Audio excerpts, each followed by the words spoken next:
श्राद्ध का जब समय होता है, जनजिंदरों में श्राद्ध होते हैं, कहते हैं कि आप शेव मत करिए, आप नया कपड़ा मत खरीदिए, ज़मीन आप नहीं ले सकते हैं, तो नया घर मत लीजिए, कोई ऐसा काम मत करिए। ऐसा क्यों होता है? गरुड़ पुराण के 113वें अध्याय में बहुत स्पष्ट उल्लेख मिलता है कि श्राद्ध पक्ष में कोई भी नया काम नहीं करना चाहिए, नए वस्त्र नहीं पहनने चाहिए, नई चीज़ कोई शुरू नहीं करनी चाहिए। इसके कारण भी बताए हैं, लेकिन उससे पहले मैं बता दूं कि यही उल्लेख महाभारत के 68वें अध्याय में मिलता है, अनुशासन पर्व में। मनुस्मृति में यह उल्लेख है और वो 5वें अध्याय में मनुस्मृति के है।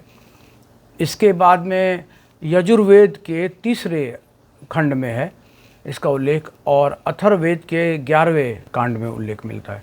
तो कुल मिलाकर इन सभी ग्रंथों में एक बात कही गई है, क्योंकि सूर्य की और बुध की स्थिति ऐसी होती है कि हमारा मानसिक स्थायित्व नहीं होता, नंबर 1। दूसरा ये कि हम भावुक होते हैं, हमें निराशा की भावना होती है और हमारे मन में उद्वेग ऐसा होता है कि कई बार हमें जीवन और मृत्यु के जो प्रपंच हैं और दुख है उससे इतना आघात लगा होता है कि हम क्या कर बैठे कुछ पता नहीं है।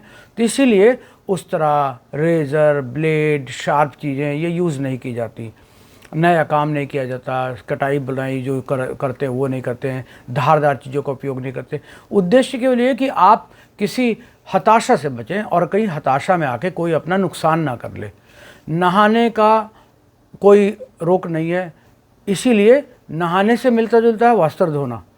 वस्त्र धोने को लेकर ये जरूर है कि वस्त्र धोने को लेकर गरुड़ पुराण में कुछ उल्लेख है और मनुस्मृति उसमें विवाद पैदा करती है, परंतु कुल मिलाकर जब ये है कि सारे ही ग्रंथ कहते हैं स्नान में वर्जना नहीं है, तो जैसे आपने शरीर को धोया वैसे वस्त्रों को धोया।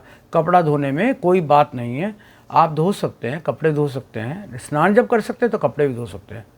यही एक बात है जो ध्यान में रखने की है, लेकिन इसके अलावा किसी चीज़ की कोई वर्जना नहीं है।